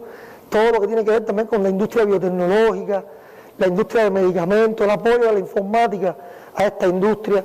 Creo que hay varios ejemplos en esa dirección que en este periodo también se pusieron y también la televisión digital también tuvo avance en medio de la pandemia. En este desarrollo de la infraestructura que no se ha detenido, se ha continuado el desarrollo de la red de telefonía 4G y 3G, en particular la 4G.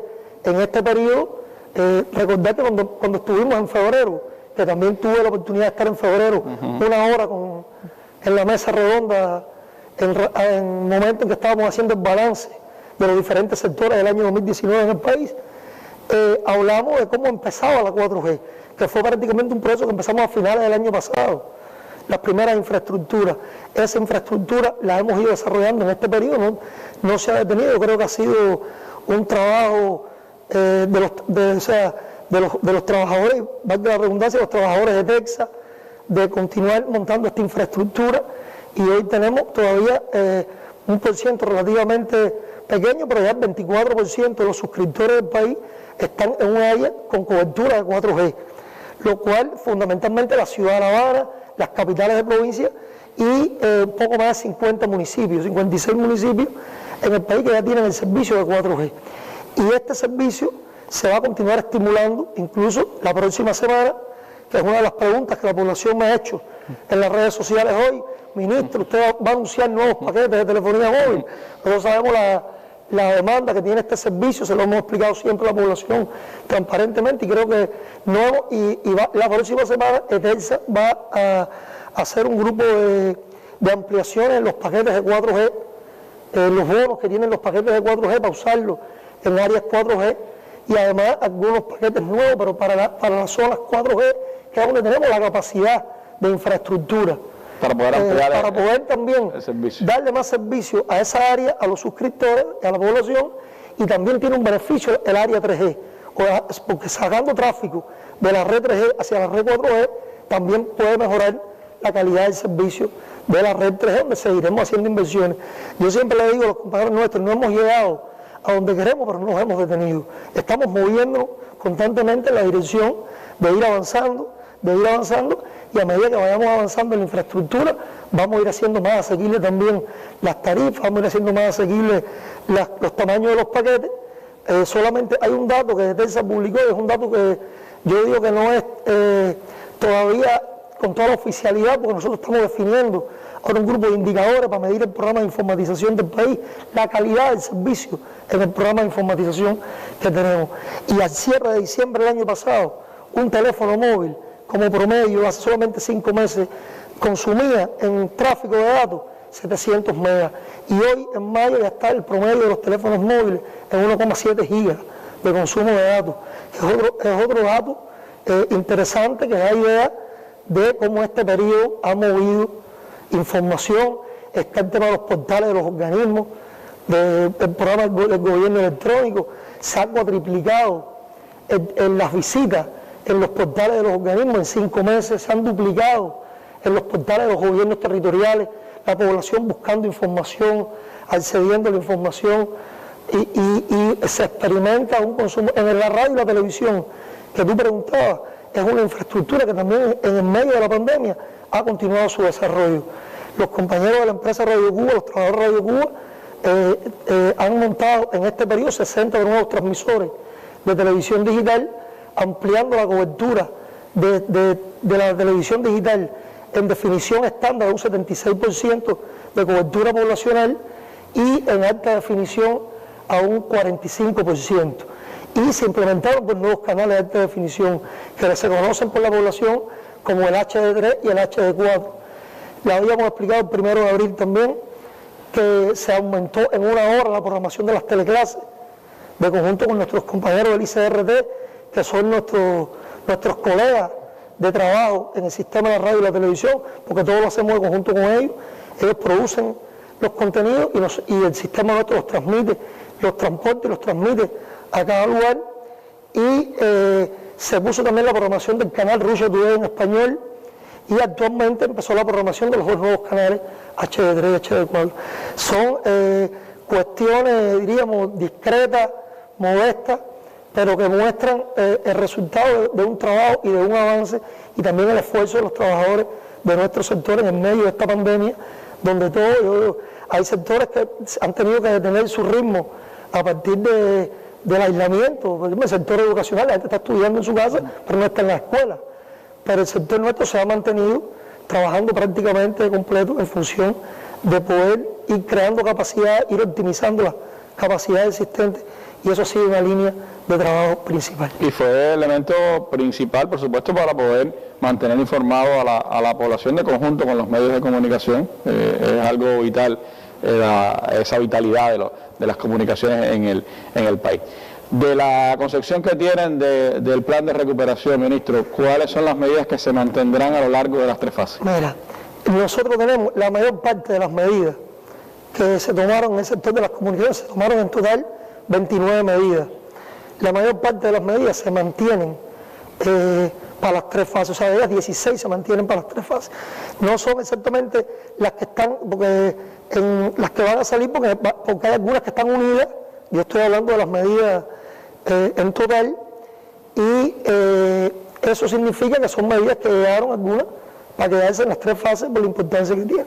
Todas las medidas que tienen que ver con facilitación de información de la pandemia, de mensajes de emergencia, de mensajes de cultura a la población o de bien público relacionado con la pandemia, se mantienen en las 3 fases, y podemos poner algunos ejemplos. Por ejemplo, se habilitó un servicio para las autoridades sanitarias de que pudieran enviarle a la población SMS con mensajes de bien público, y eso lo recibió la población, lo fue recibiendo, y habían SMS que eran nacionales, que se podían mandar nacionalmente, y lo recibieron todos los suscriptores de la telefonía móvil, y habían mensajes que eran, la posibilidad existía también para mandar un mensaje diferenciado a la comunidad, a una comunidad determinada, a un municipio, a una provincia, donde la situación hubiera más focos donde la situación epidemiológica fuera más compleja, y eso se organizó y creo que fue bueno. La plataforma Todos, que es una plataforma nacional desarrollada entre un grupo de jóvenes de la Universidad de la Ciencia de la Informática, ha ido creciendo, y que nuestra población nos ha pedido constantemente seguir desarrollándola. Por esa plataforma se mandaron más de 130 mensajes de bien público, explicándole a la gente consejos sanitarios, dándole información a las personas para que ganaran cultura. Esta es una plataforma que tiene más de 2 millones de usuarios, todos nacionales, porque todavía no se ha abierto al terreno internacional. Sin embargo, nosotros estamos de una manera conjunta, un trabajo conjunto entre los expertos de la UCI, los especialistas de la UCI y ETELSA. Se ha adquirido una infraestructura para mejorar la infraestructura de esta plataforma, para poder mejorar su respaldo y para poder entonces darle nuevas prestaciones a sus servicios y con más capacidad. Y nuestro pueblo va a ver que en las próximas semanas van a haber mejoras en esta plataforma de Todos, con conceptos nuevos de comunicación, con conceptos más con notificaciones y un grupo más de características que han ido demandando. La mayoría de los usuarios de esta plataforma son jóvenes, particularmente adolescentes. Tiene una penetración muy grande en los estudiantes de preuniversitario, de secundaria básica, porque está puesta en todas las ofertas, la más asequible que tenemos, que es la bolsa de correo Nauta, que puede usar el correo y la plataforma Todo. Y eso va a ser una tendencia que vamos a seguir desarrollando. Se nos dice que fueron hace apenas un año que presentamos aquí Todos, presentamos a PECAL, y que también tuvo importancia en esto, presentamos PICTA. Yo tengo la experiencia, ministro, la noticia de los primeros casos de COVID-19 en el país, el video que se puso en PICTA, disculpe, tuvo 100.000 visualizaciones, que es un servicio que se da hacia adentro del país, pero que da la medida de cómo las personas ya empiezan también a reconocer esas propias aplicaciones, esos propios servicios que dentro del país se han ido creando y que crean posibilidades también de información y de comunicación para las personas. Bueno, yo creo que son algunos ejemplos de plataformas nacionales en el cual su desarrollo ya tiene un resultado, es incipiente comparado a donde vamos a llegar en un futuro, pero vamos a seguir creando condiciones y vamos a darle las mayores facilidades a nuestra población tarifaria y de servicio para el uso de estas plataformas nacionales, que son nuestro propio desarrollo y son nuestro propio... Así pasa, por ejemplo, con el Sony Transfer Móvil también. Mucha gente dice, ¿por qué si está inventado en el mundo plataformas sólidas de comercio electrónico, como los monopolios estos, Amazon y todo eso, ¿por qué no usamos estas plataformas para el comercio electrónico nacional? Y es importante decir que eso nos costaría pagar divisas para poder usar estas plataformas, porque nadie te va a dar un servicio, una pasarela nacional de un banco extranjero en Cuba. Costaría pagar divisas, y además si nosotros tenemos nuestro propio desarrollo, podemos utilizarla, podemos hacerlo con la seguridad requerida, que es otro elemento importante en el uso de estas plataformas. Por tanto, la promoción de nuestras plataformas, el desarrollo de nuestra industria de aplicaciones informáticas también se ha visto reflejado de alguna manera en lo que hemos hecho. Hay muchas aplicaciones APK hechas incluso por trabajadores por cuenta propia, por informáticos que incluso no son trabajadores profesionales por cuenta propia, pero tienen su intelecto, incluso de otras especialidades, y han hecho una APK para seguir los casos, para poder ver cómo son las tendencias, para hacer estudios sobre los temas de la COVID.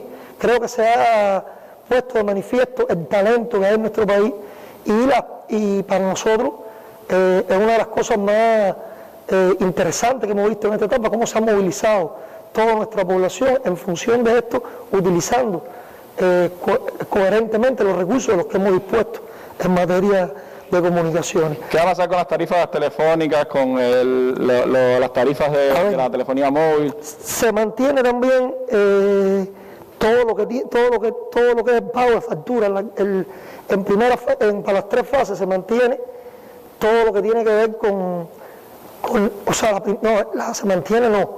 primera fase se mantiene no obligar a las personas a pagar la factura de los servicios de telecomunicación. No establecer la obligatoriedad.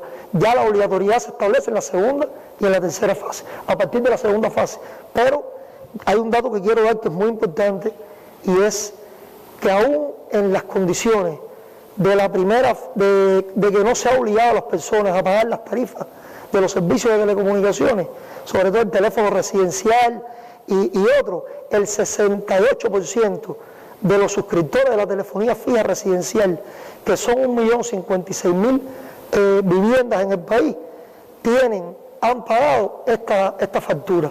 ¿Cómo lo han pagado? Lo han pagado o a través de, en las oficinas de Telsa, que también han abierto por las mañanas, solamente para cobro algunos servicios, lo han pagado usando los medios de pago electrónico que dijimos anteriormente, Transfermóvil, en zona, el propio cajero automático y la telebanca, así como el uso de los agentes de telecomunicaciones, que son más de 32.500 trabajadores del sector no estatal que comercializan los servicios de Telsa en las comunidades, y a los cuales también nosotros reconocemos el trabajo que han hecho en este periodo, un trabajo de llevar el servicio, llevar la tarjeta o ir a buscar la factura a casa por casa en las comunidades, y para los cuales nosotros también se ha decidido recientemente, y lo estamos informando hoy, eliminar las diferencias en las comisiones que la empresa de telecomunicaciones de Cuba les aplicaba por la venta de estos servicios, llevándolos todos a un 10% de comisión, a partir del hecho en que ya ellos están, desde el punto de vista tributario, en un régimen progresivo en correspondencia con la comercialización de los servicios. Y esto no limita las posibilidades de comercialización de los servicios en el barrio. Hay que pensar que aún cuando estamos hablando de fase de recuperación, lo ha dicho nuestro presidente, lo ha dicho nuestro primer ministro, la normalidad a la que vamos a regresar no es la misma de antes. Por tanto, hay que acercarle el servicio a la gente a la vivienda, hay que tratar de respetar el distanciamiento físico, hay que evitar las aglomeraciones, y esto ha sido un canal muy efectivo de comercialización de los servicios que tenemos. Yo quiero, déjame revisar, porque me voy a poner los protocolos para ver algunas otras cosas que se mantienen en el tema nuestro. Estaba el desplazamiento del tráfico. Estaba el tema móvil, del desplazamiento del tráfico, está el tema, todo lo que tiene que ver con servicios de comunicación, facilidad, mantener, durante las tres fases, las bondades que tienen, las diferentes ofertas de bonos que Telsa le ofrece a la población por la recarga. Se mantiene en la tasación diferenciada nocturna, que fue algo que la gente después en diferentes bromas decía, no, porque ahora no voy a dormir toda la noche para conectarme, pero realmente si es un recurso, es donde tenemos un recurso que se puede utilizar y no se utiliza totalmente, el tráfico nocturno lo hemos estimulado, y de hecho, mira, los jóvenes y los muchachos han estado muchas noches despiertos utilizando esta posibilidad. Aprovechando la posibilidad que tienen y ahora. además los estudiantes duermen y lo han hecho, y yo creo que es una posibilidad que existe, no la vamos a quitar, porque estimula la posibilidad de hacer descargas, de hacer estas cosas en el horario en que menos tráfico tiene la propia red. Claro. Y a medida que vayamos creciendo en la infraestructura, vamos a ir diferenciando estas cosas, vamos a ir dando más posibilidades, y esas son las cosas fundamentales. Los Joven Club de Computación Electrónica, que es otra de las entidades nuestras que dan servicio a la población, que tienen una red de 644 instalaciones distribuidas en los 169 municipios, 168 municipios que tiene Cuba, han cerrado todos sus servicios en el medio de la pandemia. Y nosotros ahora vamos a mantener durante las tres fases los servicios de copiado de información, de búsqueda de mochilas, de las redes de datos de personas naturales que han sacado su licencia para conectarse a la red de videojuegos de Joven Club y a la red de servicios de Joven Club, que ya son 24.000 jóvenes que han sacado estas licencias de wifi y están utilizando las redes de los Joven Club desde sus casas. La mayoría jóvenes, 24.000 ciudadanos, pero la mayoría de ellos son gente joven que utilizan estos servicios. Y en el periodo de la COVID ha tenido un incremento de utilización de un 85% esta red de sus servicios. Por tanto, ha tenido también un impacto positivo en los servicios no presenciales en los Joven Club de Computación. En primera fase se mantienen estos servicios, se mantienen en segunda y en tercera, pero ya a partir de la segunda fase los Joven Club de Computación Electrónica abren los servicios presenciales, pero manteniendo el distanciamiento físico entre las personas. O sea, en una computadora no se sientan dos, se sienta uno.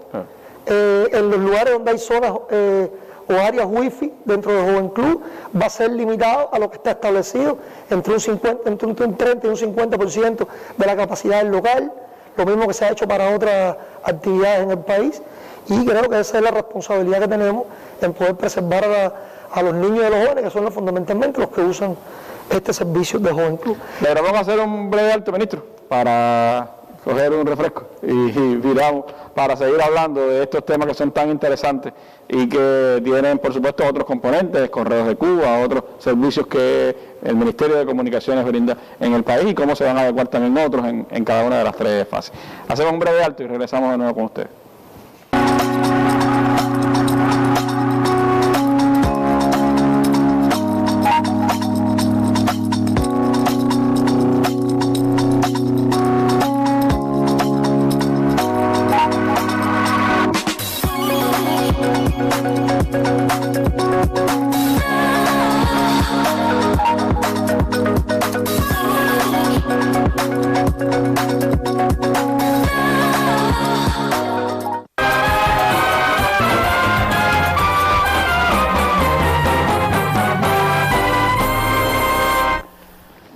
Bueno, el autopesquisaje, que es uno de los servicios que la UCI puso a disposición del Ministerio de Salud Pública, que ha tenido soporte de las comunicaciones del país y que ha permitido, como decía el ministro, casi 200.000, decía, creo, más de 200.000 personas. Más de 200.000 personas han hecho el autopesquisaje en el país, y ojalá eso siga creciendo.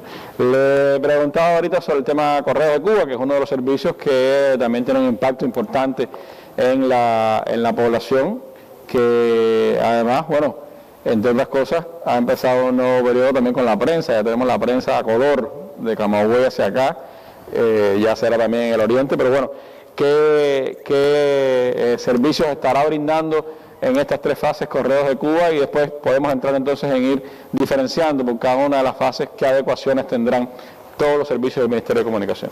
A ver, las diferentes empresas de Correos de Cuba son también de los trabajadores que han hecho un gran esfuerzo en este periodo, porque han trabajado prácticamente en todos los territorios, manteniendo un grupo de servicios importantes para la población, teniendo en cuenta que los servicios, por ejemplo, de pago, todos los servicios financieros que da el correo, de pago a jubilados, asistenciados, se han mantenido, y fue de las adecuaciones que hicimos.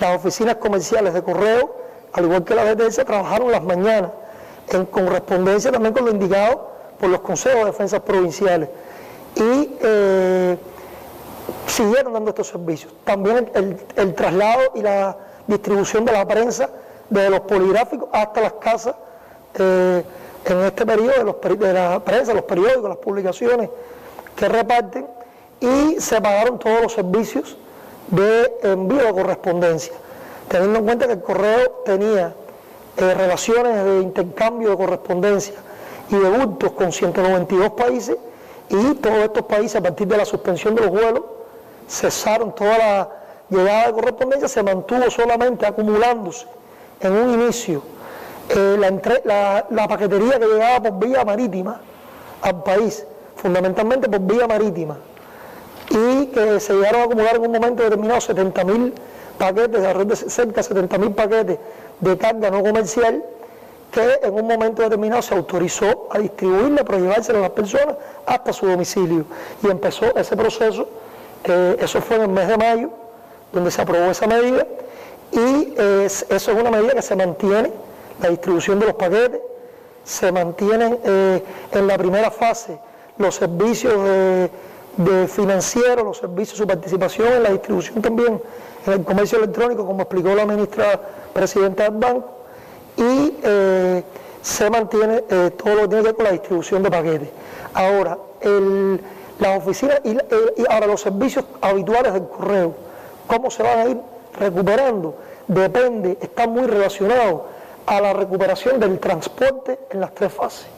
A las cuestiones que el Ministerio de Transporte, ayer estuvo el ministro Eduardo de Transporte aquí en la mesa redonda, explicó con mucha claridad cómo se va a recuperar primero el transporte suburbano, o sea, interurbano, el transporte dentro de un territorio, y después se va a ir incorporando en una segunda fase el interprovincial, y en una tercera fase se empezarán a abrir vuelos internacionales en correspondencia con la situación epidemiológica y con los países que hayan también abierto, y también por la seguridad nuestra.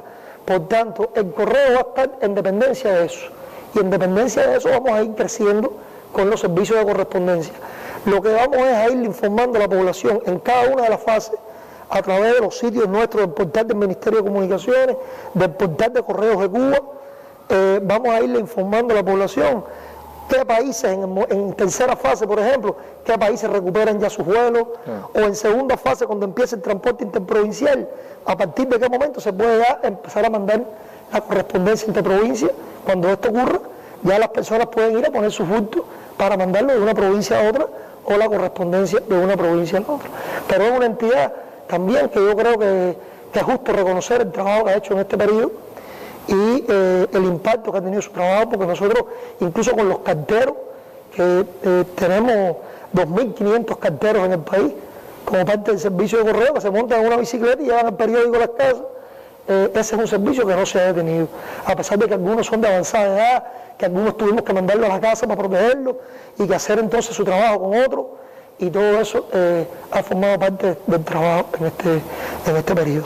¿Qué va a pasar con los servicios de las oficinas comerciales de Texas, las salas de navegación? A ver, todo lo que es oficinas comerciales de Texas, correos, salas de navegación, en primera fase se mantienen cerradas, y se mantienen solamente los servicios que se están dando hoy con estas explicaciones que hemos dado de la primera fase. Y ya a partir de que se decrete la segunda fase, estas oficinas recuperan los servicios habituales.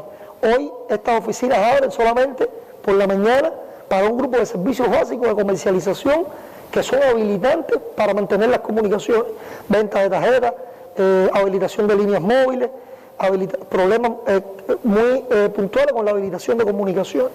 Pero a partir de la segunda fase se recuperan sus servicios habituales y sus horarios habituales en todo el país, pero con distanciamiento físico, con las medidas sanitarias que se han dictado por las autoridades, y con el objetivo de proteger en primer lugar a la población que las visita y también a los trabajadores que funcionan.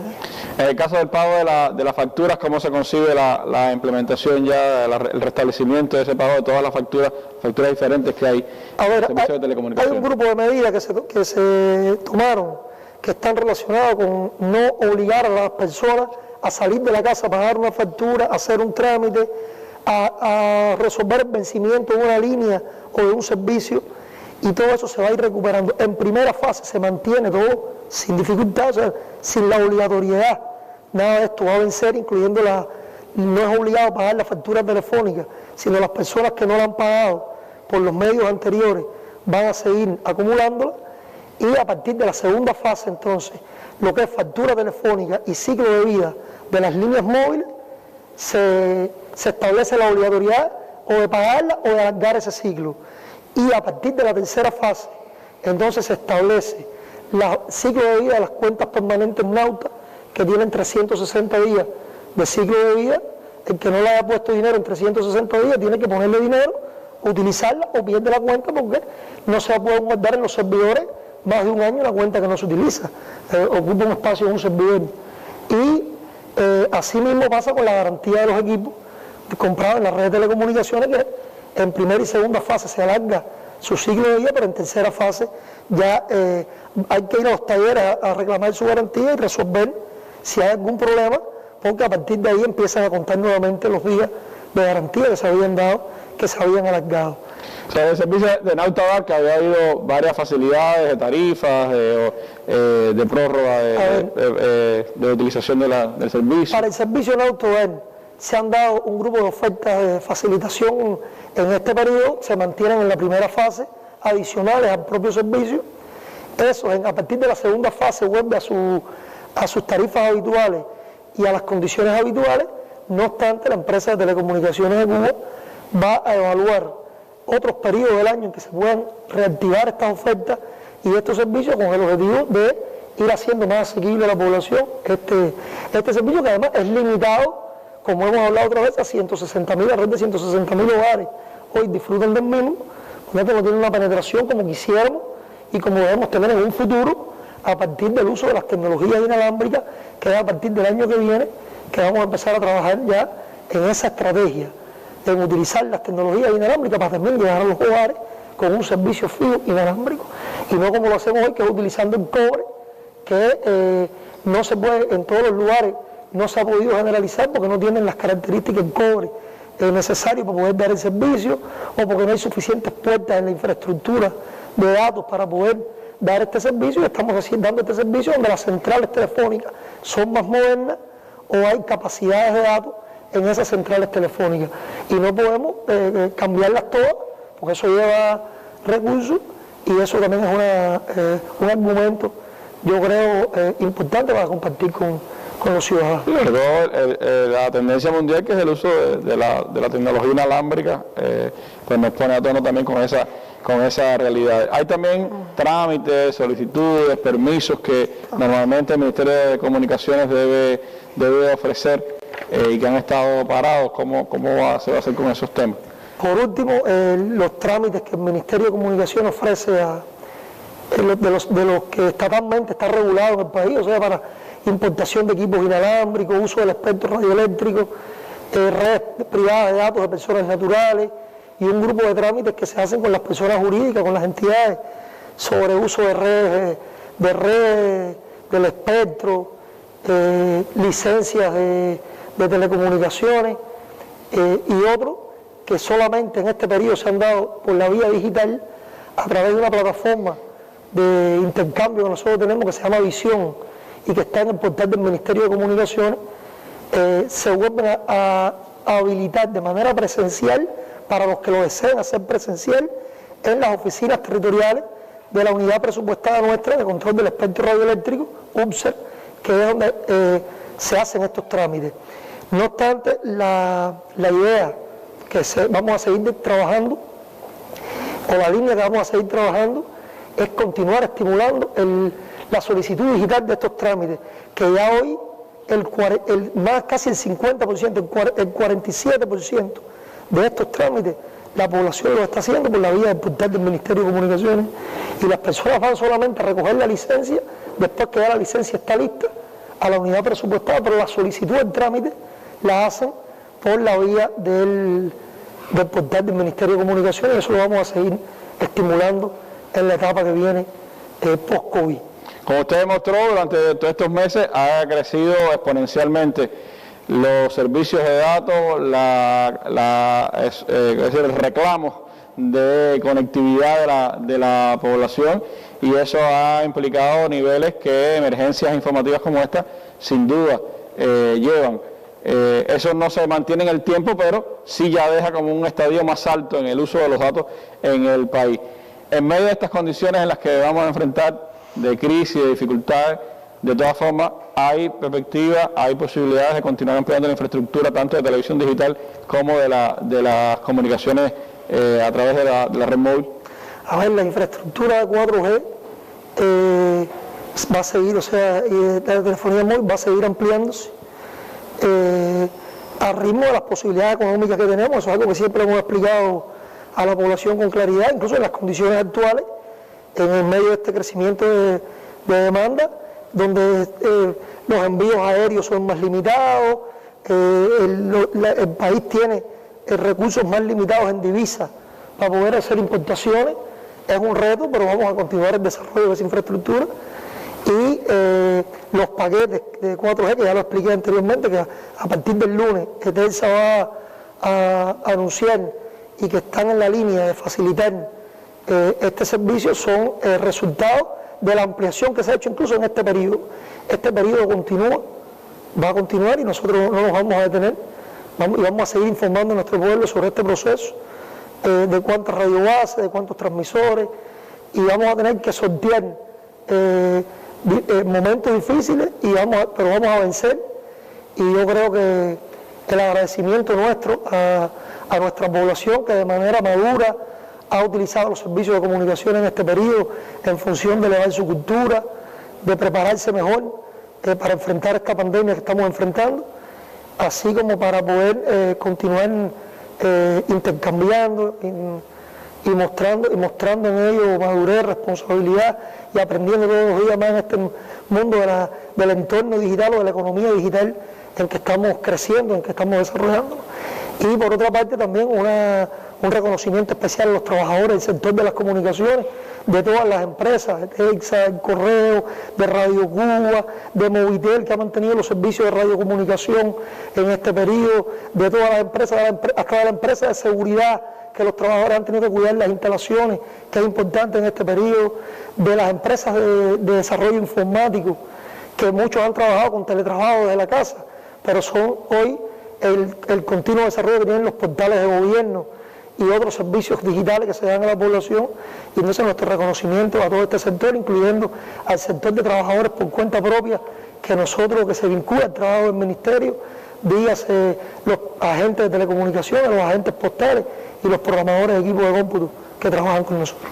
Bueno, muchísimas gracias, ministro, por esta amplia información para nuestro pueblo sobre lo que ha pasado en esta etapa de enfrentamiento a la COVID y cómo se prevé todo el desarrollo de la estructura de las telecomunicaciones en el país, los servicios de infocomunicaciones en las 3 fases del periodo de recuperación. Gracias al ministro Manuel, también a la ministra presidenta Marta por haber estado con nosotros en esta mesa redonda. Mañana estaremos de nuevo con más información, será una mesa cargada de información la que tendremos mañana. Estará con nosotros el presidente del INDER hablándonos de la recuperación de la actividad deportiva, especialmente cómo será la 60 Serie Nacional de Béisbol. Tendremos al ministro de Cultura con toda la recuperación de las actividades culturales en aquellos espacios donde es posible hacerlo, y la ministra de Educación y el ministro de Educación Superior con información concreta de cuándo comenzará el curso escolar, cómo se harán cada una de las etapas, ya con fecha definida y con precisiones importantes para todo nuestro pueblo. Así que los invito a que nos acompañen mañana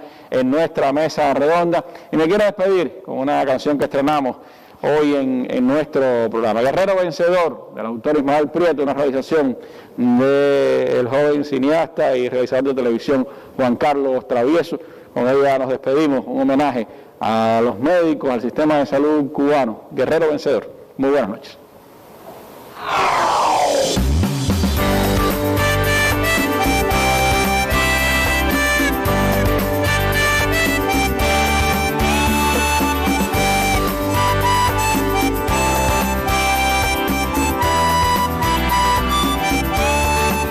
¿Quién soy yo delante de ti, guerrero vencedor de la COVID? ¿Quién soy yo delante de ti, guerrero vencedor de mi país?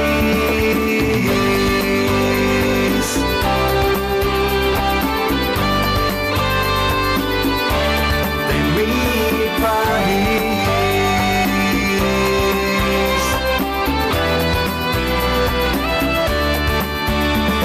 Yo sigo en casa con mi familia todas las noches, aplaudiéndote a ti, y tú sin miedo sigues ahí, salvando vidas de la COVID. Para ti es mi canción, que es muy poco, pero es de corazón. Para ti va mi canción, que es bien poco, pero va con mucho amor.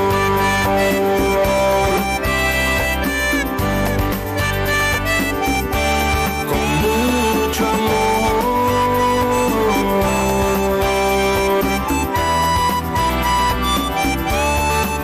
¿Quién soy yo vencedor de la COVID. ¿Quién soy yo delante de ti? Guerrero vencedor de mi país. Cuánta entrega, cuánto das, ¿de dónde sacas tanta humanidad? Cuánto riesgo, cuánto vales, cuando cara a cara enfrentas esa enfermedad.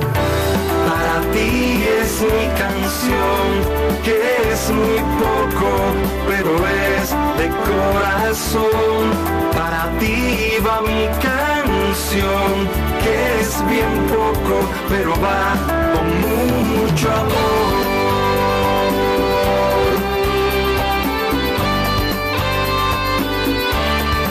Mucho amor.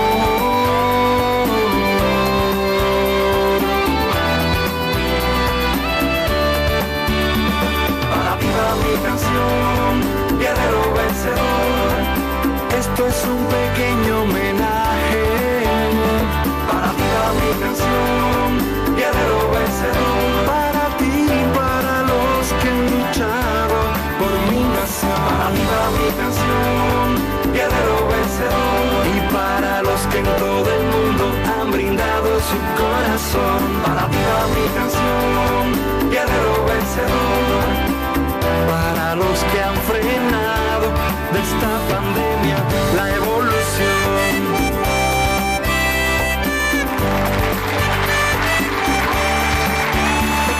Para ustedes, vencedores cubanos de la salud, todo nuestro cariño y agradecimiento.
escritor considero que ofrecerle a los niños lectores la mayor cantidad de temas posibles es de suma importancia para su formación. Temas comunes, temas tradicionales, temas polémicos, temas que lo van a ir rodeando constantemente en su vida cotidiana. Le van a permitir conocer de que siempre que se lee, se avanza. La vives, la ganas, si la vives, te encanta.